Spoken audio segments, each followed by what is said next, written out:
Nah, kali ini aku lagi ada di salah satu cafe yang vintage yang ada di Kota Serang, yaitu Kedai di Mama.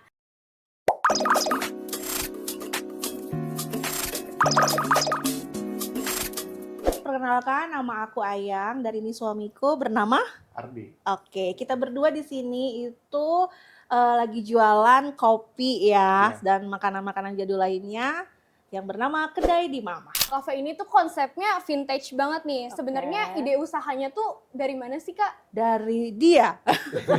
Silakan sayang. Iya, jadi dulu tuh 2018 ya, 2018 kita lagi ngebekerja aja kan. Jadi untuk memutuskan untuk berusaha, tapi pengen usaha yang beda dari yang lain.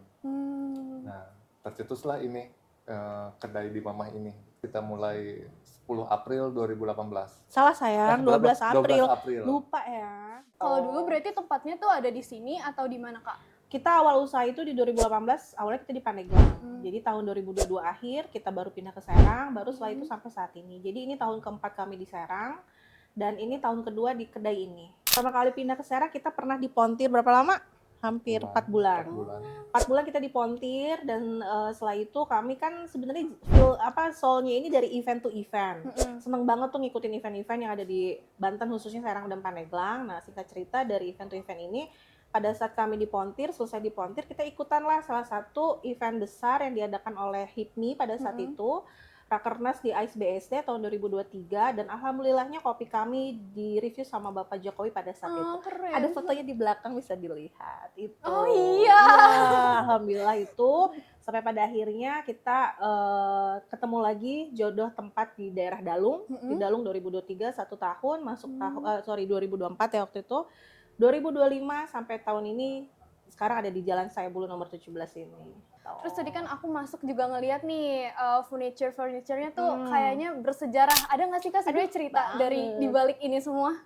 Setiap benda, setiap barang jadul ini tuh punya sejarahnya masing-masing, punya historinya masing-masing gitu. Jadi ya mereka ini membersamai di Mama terus gitu. Jadi ada yang dari kakek gitu kan, sejarahnya kakek tuh dari ya membersamai si kakek tuh, kakeknya udah nggak ada, diterusin sama kita. Terus kita nemu TV di kolong kandang ayam gitu kan. Iya, jadi bawa-bawa jauh-jauh dari Bandung gitu kan, TV yang udah rusak gitu kan, rusak kita perbaiki gitu, kita bawa-bawa dari jauh-jauh ke kedai ke sini. Tapi apa semua barang ini tuh masih bisa digunain atau nggak sih, Kak, sebenarnya? Ada yang masih bisa, ada yang kayak TV ini masih hidup. TV masih hidup, terus mesin tik masih bisa, masih bagus. Kayak tustel kayak gitu masih bisa dipakai. Unik banget, Kak. Iya. Terus aku juga lumayan salfok sih, Kak, sama poster itu. Sebenarnya yang mana? Yang Jadi mana? yang film itu tuh, Kak, yang Butejo. Soalnya aku tuh waktu itu pernah lihat nih di Netflix segala macam kayak gitu. Sebenarnya ada nggak sih, Kak, ceritanya? Soalnya dari banyak ini tuh poster itu doang yang ada poster film gitu. Oke, jadi ini film itu judulnya Butejo Film Jakarta, yang dimana dia launching di tanggal 18 Januari 2024 pada saat itu. Syutingnya tuh sebenarnya udah lama, dari 2021, jadi masih COVID ya waktu itu. Ini tuh merupakan sebuah faktor laki sih, faktor dimana tidak pernah membayangkan sebelumnya. Ternyata ini adalah doa yang waktu saya kecil ditanya cita-cita mau jadi apa? Jadi artis. Kesampaian yang ini. Nah, jadi aku punya bestie. Sebut saja namanya Aditya Lakon, dan dia ini teman kerja waktu di Bandung, kemudian dia terjun ke dunia film terlebih dahulu sebenarnya karena basic dia teater. Sampai pada akhirnya ada satu proyekan film yang dimana membutuhkan karakter ibu-ibu gendut. Pas dia ngabarin tuh, Dut katanya gitu kan, ini ada orang PH nyariin, mau nggak? Pada saat itu kan memang kita kedai sudah ada, tapi ya COVID kan lagi lumayan ini ya, gitu. Jadi yaudah deh kita coba. Ngobrol-ngobrol, deal segala macam, dia berangkatlah ke sana. Kenapa kalian harus nonton film ini, guys? Tonton ya. Soalnya aku tuh salah satu pemeran yang sempat diragukan. Karena pada saat reading aku mungkin nervous. Belum masuk ke karakter karena aku masih mikirin karyawan yang waktu di Pandeglang gitu. Maksudnya waktu pada saat COVID kan masih ada pekerjaan ya, maksudnya si usaha itu. Tapi ternyata di hari itu ada satu adegan aku disuruh jongkok, mungkin nanti nonton ada satu adegan di pecinan aku lagi jongkok tiba-tiba ngejungkal kebalik, itu beneran real. Aku terjungkal jatuh di situ, setelah cut semua orang tertawa terbahak-bahak, dan sampai dari detik hari itu sampai hari ini aku dipanggilnya Bu Eko. Aku sebenarnya salfok sih, namanya kan kedai di Mamah gitu. Kenapa dinamain kedai di Mamah? Dulu pas mulai usaha jualan kue pancong itu kan belum punya tempat nih. Jadi kita masaknya itu di dapur rumah, dapur mama.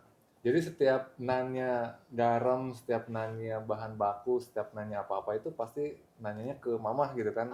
Mah ini di mana? Itu di mana gitu kan. Kata semua nanyaan bae, cina kan bahasa Padang nanyaan bae, maneh nu jualan gitu kan. Kamu nanya mulu, kamu kan yang Nanya jualan. mulu gitu kan, kamu yang jualan.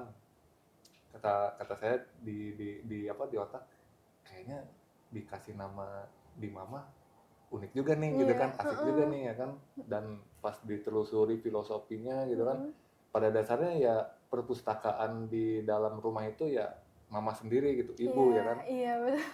Nah sebenarnya dari konsep vintage ini tuh peluang apa sih yang kakak jadiin kayak oh ini peluang nih buat jadiin usaha, itu gimana kak? Berawal dari musik nih, saya sendiri suka musiknya yang 90 ke bawah, musik-musik retro lah gitu kan. Makanya pas didesain logo dan fontnya di Mama itu kita menjorok ke konsep vintage retronya gitu kan. Kebetulan ditambah istri juga seneng ke klasik-klasik gitu.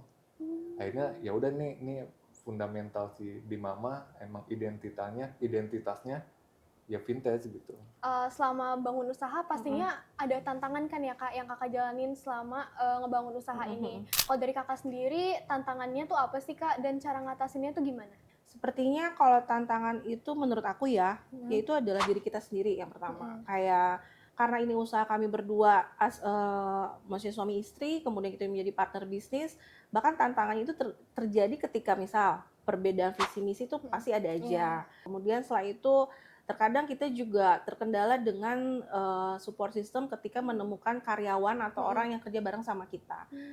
Dan cara mengatasinya itu kalau aku sih ngelihatnya lebih seperti apa ya, lebih menelaah aja sih, dan kita nyari solusi gitu. Dan masalah timing juga harus diperhatikan, jangan terlalu kelamaan kita memikirkan sesuatu gitu dibanding kita nyari solusinya seperti apa.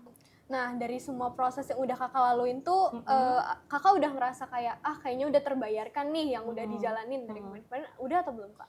Masya Allah tabarakallah sekali gitu loh, dengan sampai di titik 2026 ini 8 tahun bersama.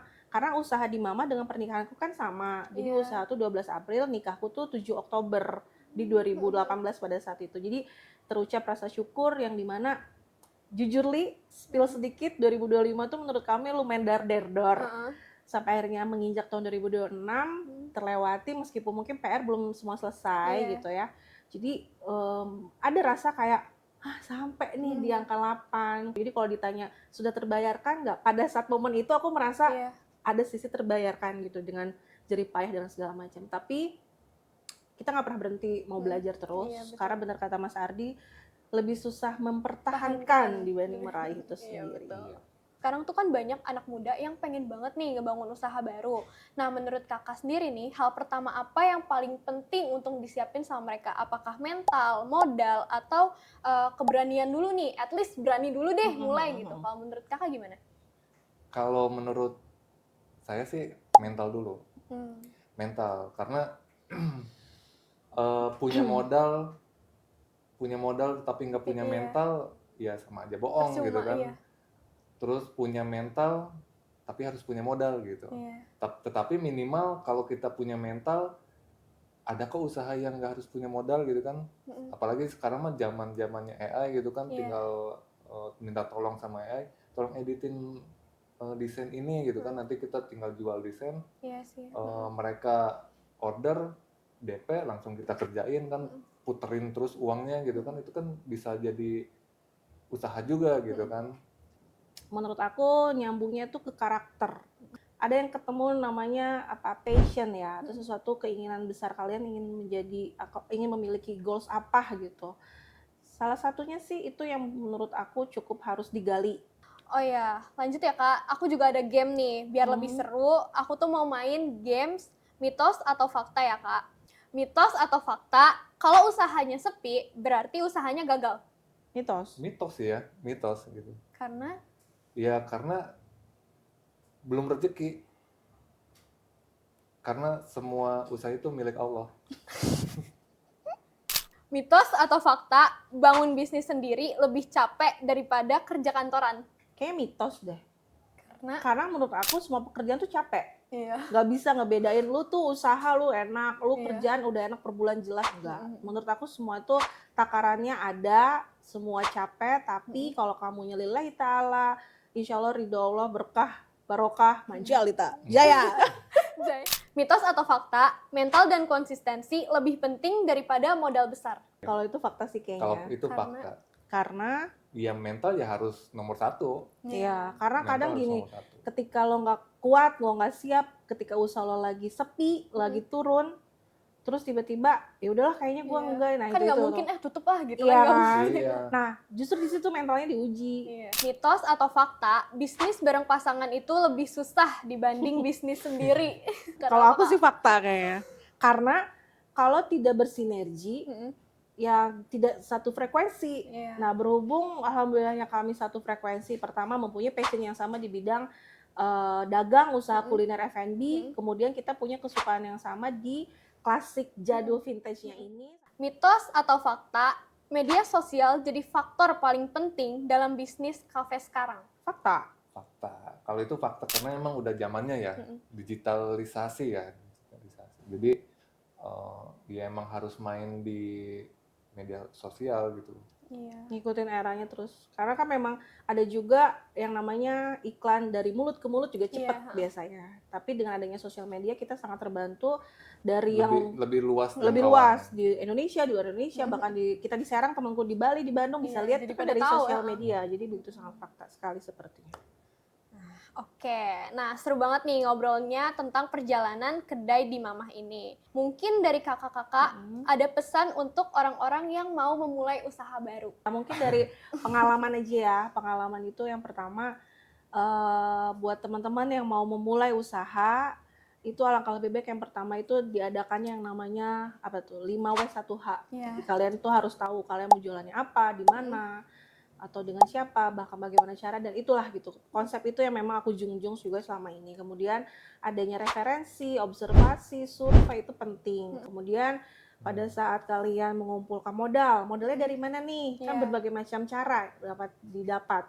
Entah dari pinjaman atau mungkin tabungan. Nah, itu juga diperhatikan. Terus yang paling sangat kuat menurut saya dari yang tadi juga udah diobrolin, karakter itu harus kuat. Makanya kenapa kedai di Mamah ini menurut aku tuh karakternya cukup kuat, dia mengusung tema jadul, kemudian itu yang akhirnya mengkerucut dari si jadul, konsepnya jadul ini, akhirnya makanannya pun ngikut. Semuanya tuh pas gitu, temanya jadul, makanannya jadul, tempatnya sudah dikelilingi oleh properti yang jadul, lagu yang kalian dengar jadul, jadi audio visualnya tuh pas. Akhirnya aku tuh membuat personal branding di Mamah ini, mamahnya aku. Jadi kalau anak-anak yang datang itu, aku selalu menyapa, abang udah makan apa? Atau aku selalu bikin story itu kayak, sayang-sayang mama udah ready di kedai. Nah makanya ketika anak-anak datang, mah aku mau pesen ini, itu tuh luar biasa happy-nya aku. Jadi kayak, oh nyampe nih, personal brandingnya nyampe gitu. Wah, keren banget nih Kak insight-nya. Semoga obrolan ini tuh bisa jadi penyemangat ya Kak buat orang-orang yang mau memulai bisnis baru. Nah, makasih ya Kak buat Kak Ayam. Sama-sama ya, sukses yang selalu udah juga sharing buat cerita tentang hari ini. Nah, dan buat kalian jangan lupa mampir ke kedai di Mamah ya. Iya, ditunggu guys. Ditunggu guys.